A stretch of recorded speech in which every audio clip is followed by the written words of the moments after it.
Hello friends, welcome back to my channel SRK drama explain. Friends, ये video मैं लोगों के एंटरटेनमेंट के लिए बनाती हूँ, so please watch full, share, subscribe and like this video.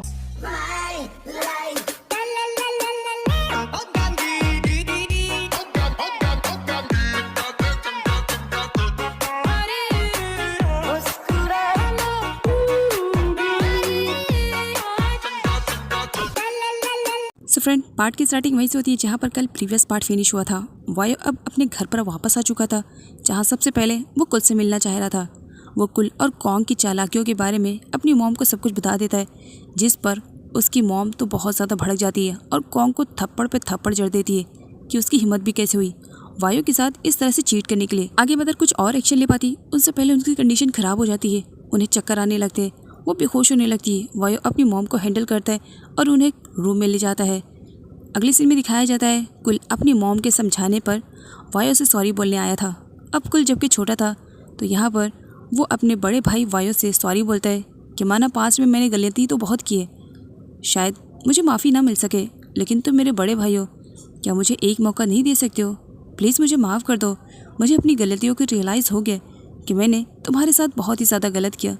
Please क्या एक चांस दोगे? वायो अपने छोटे भाई की सारी गलतियों को माफ़ करके उसे एक मौका दे देता है, लेकिन कुल यहाँ पर यह सब नटंकी कर रहा था। मॉम को काफ़ी अच्छा लगता है कि उनके दोनों बेटे में हुई मिसअंडरस्टैंडिंग सब क्लियर हो चुकी है और दोनों ने आपस में सलाह भी कर ली है। इसकी वजह से वो काफ़ी खुश भी होती हैं।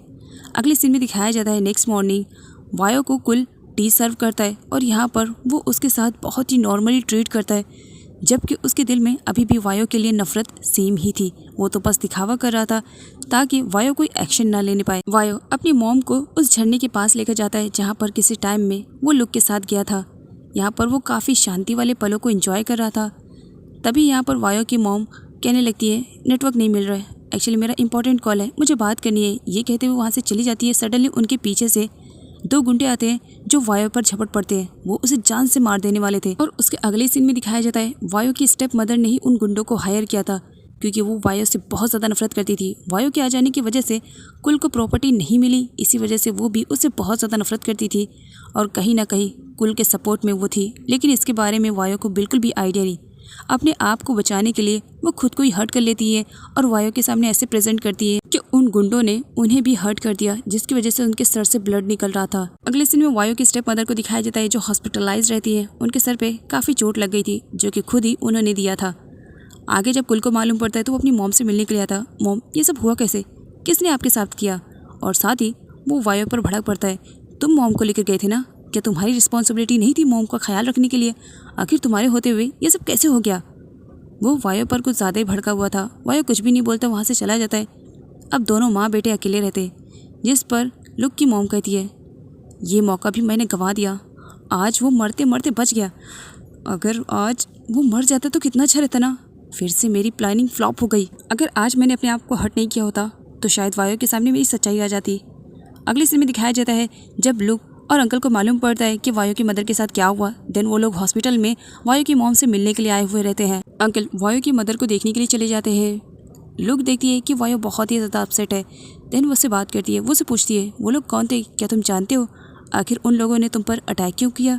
जिस पर वायो कहता है मुझे कुछ नहीं मालूम कि वो लोग कौन थे, कहाँ से आए थे, बस सडनली आ गए और बिना किसी रीज़न के मुझ पर अटैक करने लगे। मैंने अपनी जान बचाने की कोशिश की तो मॉम की चिल्लाने की आवाज़ आई। मैं मॉम के पास गया तो देखा कि मॉम के सर से ब्लड निकल रहा था। मैं जानना चाहता हूँ कि आखिर वो लोग कौन है। मैं तो उनका फेस भी नहीं देख पाया बिकॉज उन्होंने अपने फेस को कवर करके रखा था। जानना है वो कौन थे। उसके अगले सीन में वायो को दिखाया जाता है जो कि मैनेजर से मिलने के लिए गया था। मैनेजर उसे हेलो बोलता है, लेकिन वायो उस पर काफ़ी भड़का हुआ था। वो उससे कहता है तुम्हारे होते हुए मेरी प्रॉपर्टी का कोई भी पार्ट कुल ने अपने नाम पर कैसे करवाया? How is this possible? Without your help कुल ऐसा नहीं कर सकता है।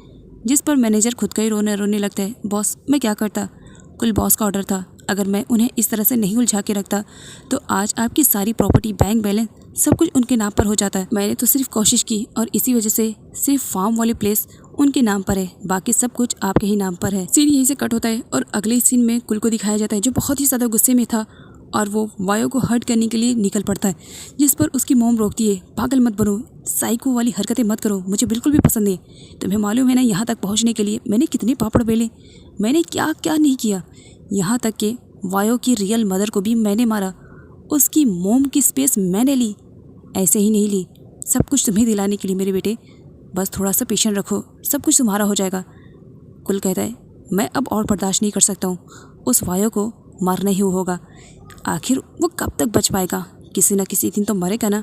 जिस पर उसकी मॉम उसे शांत होने के लिए कहती है और थोड़ा सा टाइम देने के लिए कहती है। अगले सीन में वायो को दिखाया जाता है जो अपनी मॉम को हॉस्पिटल से डिस्चार्ज करने के बाद उसी प्लेस पर आ गया था जहाँ पर लुक रहती थी।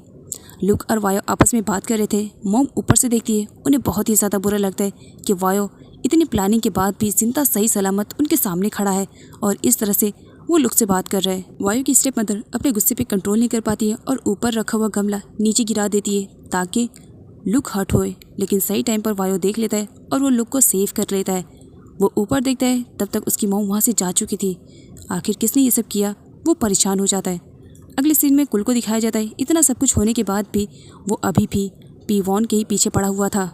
काऊ ये सब देखकर दूर से बहुत ही ज़्यादा गुस्सा कर रहा था। एंड देन यहाँ पर दिखाया जाता है उसके हाथ में तो आज गन रहती है। यहाँ पर काऊ को दिखाया जाता है जो कुल के पैरों के पास शूट करता है और उससे कहता है आजकल यहाँ पर जंगली जानवर कुछ ज़्यादा ही आने लगे हैं, अच्छा है कि मेरे पास गन है, इसी गन से उन्हें शूट कर दूंगा। काऊ यहाँ पर कुल को टारगेट करता है। सामने पीवॉन आ जाती है। काऊ क्या बकवास भरी बातें कर रहे हो, और गन नीचे करो, ये बच्चों की खेलने की चीज़ नहीं है।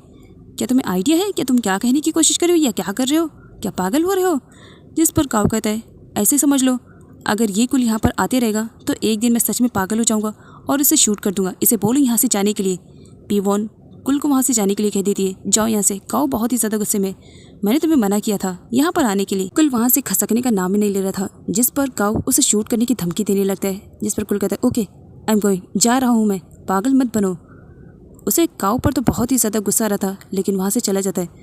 आगे काऊ को दिखाया जाता है जो कुल को डराने में कोई कसर नहीं छोड़ता है। वो काफ़ी टाइम शूट भी कर चुका था, लेकिन उसने कुल को हर्ट नहीं किया। पीवॉन अब यहाँ पर काऊ की अच्छी खासी क्लास लेती है कि आखिर वो ये सब कौन सी हरकतें कर रहा है। अगले सीन में लुक जब होटल वापस आती है तो देख करके टोटली शॉक्ड, बिकॉज उसका एक्स लवर उसका वेट कर रहा था। लुक को देख करके उसके बॉयफ्रेंड के फेस पे स्माइल आ जाती है। आगे उसके बॉयफ्रेंड लुक से सॉरी कहता है कि प्लीज़ मुझे माफ़ कर दो, एक बार मुझे मौका दो अपनी लाइफ में वापस आने के लिए। मैं ये शादी तो बिल्कुल भी नहीं करना चाहता हूँ, मॉम डैड के फोर्स करने पर मैंने मजबूरी में ये सब किया। प्लीज़ क्या मैं तुम्हारी लाइफ में वापस आ सकता हूँ, मैं उस लड़की से शादी नहीं करना चाहता हूँ। इस पर लुक मना कर देती है, नहीं अब तुम मेरी लाइफ में वापस ना आओ तो बेटर रहेगा। अपने मॉम डैड के फोर्स करने पर अगर तुम किसी लड़की से इंगेजमेंट कर सकते हो तो कल उनके फोर्स करने पर तुम मुझे छोड़ भी सकते हो। इसी वजह से मुझे अब तुम्हारी ज़रूरत नहीं है कहकर वहाँ से चली जाती है। काऊ ड्राइविंग कर रहा था, रास्ते में उसे एक बाइकर दिखता है। ऐसा लग रहा था कि उसके साथ कुछ ना कुछ हुआ है, उसका एक्सीडेंट हुआ है। वो उसकी हेल्प के लिए जाता है, वो उसे उठा रहा था। सडनली वो बाइकर अचानक से काऊ पर ही झपट पड़ता है। वो उसके साथ मारा पीटी स्टार्ट कर देता है, जबकि काऊ तो यहाँ पर उसकी हेल्प करने के लिए आया था और वो उसको मार मार करके उसकी कंडीशन खराब कर देता है। और यहाँ पर दिखाया जाता है काऊ को मारने के लिए किसी ने उसे हायर किया था। वो एक कार को आते देखता है तो सडनली बाइक लेता है और वहाँ से भाग जाता है। अगले सीन में दिखाया जाता है वहाँ पर कोई और नहीं, वायो की एंट्री होती है जो काऊ को इस सिचुएशन में देखता है और सबसे पहले तो उसकी हेल्प करता है और पूछने की भी कोशिश करता है कि आखिर किसने उसकी ऐसी हालत की। उस अटैकर के बारे में काऊ कुछ एक्सप्लेन नहीं कर पाता बिकॉज उसने अपने फेस को कवर करके रखा था और काऊ ने उसके फेस को नहीं देखा था। आगे लुक के बॉयफ्रेंड की फियांसी को दिखाया जाता है। जब उसे मालूम पड़ता है कि उसका होने वाला हस्बैंड लुक से मिलने के लिए आए तो वो यहाँ पर आ करके लुक के होटल में खूब हंगामा क्रिएट करती है और साथ ही लुक की काफ़ी इंसल्ट करती है और अपने फियांसी को लेकर के वहाँ से जाने लगती है। सारे होटल में आए हुए लोग उन दोनों की फाइटिंग को देख रहे होते हैं। तभी वहाँ पर एंट्री होती है वायो की। वायो को देख करके सडनली फियांसे का मुंह तो बंद हो जाता है बिकॉज वायो काफ़ी हैंडसम था। वो तो बस उसे देखे जा रही थी और अपने होने वाले हस्बैंड को लेकर के वहाँ से चुपचाप चली जाती है स्माइल करते हुए।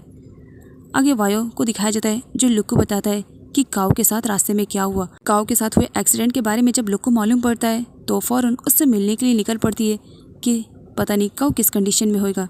आगे काऊ की मलहम पट्टी को दिखाया जाता है जो कि उसकी सिस्टर पीवॉन कर रही थी और उससे पूछती है कि आखिर ये सब किसने किया। जिस पर काऊ कहता है मेरा दुश्मन कौन है, वो कुल ही तो है। मुझे पूरा यकीन है कि ज़रूर उसी ने किसी को हायर करके मेरे साथ ये सब किया। जिस पर पीवॉन कहती है हमेशा तुम उस पर शक करते हो जबकि तुमने अपनी आंखों से कुछ भी नहीं देखा। जिस पर काऊ कहता है मुझे देखने की ज़रूरत नहीं है, कुल किस टाइप का है ये मुझे अच्छे से मालूम है। लेकिन पीवॉन उस पर ट्रस्ट नहीं करती है जिसकी वजह से काऊ को काफ़ी बुरा लगता है। आगे वो लोग को भी यही बात कहता है कि उसके साथ जो कुछ भी एक्सीडेंट हुआ कहीं ना कहीं उसके पीछे कुल है। अब यहाँ पर लुक को दिखाया जाता है। कुल किस टाइप का है उसे वायो की तरह तो मालूम पड़ जाता है, इसी वजह से उसे काऊ की बातें सच लगती है। और सच में काऊ ने जो डाउट किया था वो सच था। कुल ने ही एक बंदे को हायर करके ये सब करवाया था। अगले सीन में वायो की स्टेप मदर को दिखाया जाता है, जो वायो को ब्रेकफास्ट पर इनवाइट करती है और उसे बताती है कि कुछ मेडिसिन है जो कि वायो को लेकर आना है। और ऑलरेडी उन्होंने वायो के जूस में कुछ मिला दिया था, जिसकी वजह से आगे चल करके जब वायो ड्राइव करता है तो उसके सर में हेडेक स्टार्ट हो जाता है और उसे समझ में नहीं आता है कि वो क्या करे। वो ड्राइविंग पर भी फोकस नहीं कर पा रहा था। सडनली एक कार आती है, जो कार वायो की कार को टक्कर देने लगती है। वायो की कार को इतनी बुरी तरीके से टक्कर लगती है कि उसकी कार खाई में गिरती है और सीधा जाकर के पानी में डूब जाती है। यहाँ पर दिखाया जाता है उस पर जिसने अटैक किया वो कोई और नहीं, कुल था। कुल जानबूझ करके एक बार फिर से वायो को मारने की कोशिश करता है और काफ़ी खुश था, चलो काम पूरा हुआ। उस वक्त कुल के फेस पे जो स्माइल थी किसी डेवल से कम नहीं थी। आगे वो अपनी मॉम को इन्फॉर्म करता है, मॉम हमारा प्लान सक्सेसफुली काम कर गया है। लेकिन उस वक्त कुल का बैड लक और वायो का गुड लक चल रहा था। इतना होने के बाद भी वायो की जान बच जाती है, लेकिन उसके सर पे बहुत बुरी तरीके से चोट लगी थी। आगे वो पानी से निकलता है और रोड पर ही बेहोश हो जाता है, जहाँ पर कुछ लोग उसे देखते हैं और उसकी हेल्प करते हुए उसे हॉस्पिटल में एडमिट करते हैं। अब वायो हॉस्पिटलाइज था, जहाँ पर पुलिस उसका स्टेटमेंट लेने के लिए आई हुई थी। पुलिस बारी बारी सबका स्टेटमेंट ले रही थी और यहाँ पर वायो की स्टेप मदर की कंडीशन ख़राब होती जा रही थी कि वो पुलिस के सामने अपना स्टेटमेंट कैसे देंगी। तो इसी वजह से वो अपनी कंडीशन ख़राब होने का नाटक करने लगती है। सर पकड़ करके चक्कर आने का नाटक स्टार्ट हो जाता है, जहाँ पर अंकल और लुक दोनों ही उन्हें हैंडल करते हैं। आगे कुल की मोम कुल पर भड़की हुई थी, इतनी बड़ी लापरवाही तुम कैसे कर सकते हो? एटलीस्ट देखना तो चाहिए था कि वायो डूबकर मरा है कि नहीं मरा है। बस खुशी थी मॉम को एक्सप्लेन करने के लिए। देखो जाकर के जिंदा पड़ा है, वो अभी भी मरा नहीं है, और वो भी सिर्फ तुम्हारी लापरवाही की वजह से। अगले दिन में वायो को दिखाया जाता है, जब उसे होश आता है तो अपने आप को हॉस्पिटल में पाता है और सामने उसके लुक रहती है। वो उठने लगता है। लुक कहती है, तुम्हें बहुत ज़्यादा चोट लगी है, तुम्हें इस वक्त रेस्ट करना चाहिए और तुम्हें उठने की ज़रूरत नहीं है। डॉक्टर ने कहा है तुम रेस्ट करोगे तो जल्दी से रिकवर हो जाओगे। उस वक्त वायो को काफ़ी अच्छा लगता है जब लुक उसकी इस तरह से केयरिंग कर रही थी और उसके बारे में इतना सब कुछ सोच रही थी। वायो के फेस पे स्माइल थी और कहीं ना कहीं लुक के भी। आगे वायो पुलिस को अपना स्टेटमेंट देता है, लेकिन वो उस किलर के बारे में नहीं बता पाता है जिसने उसके साथ ऐसा किया।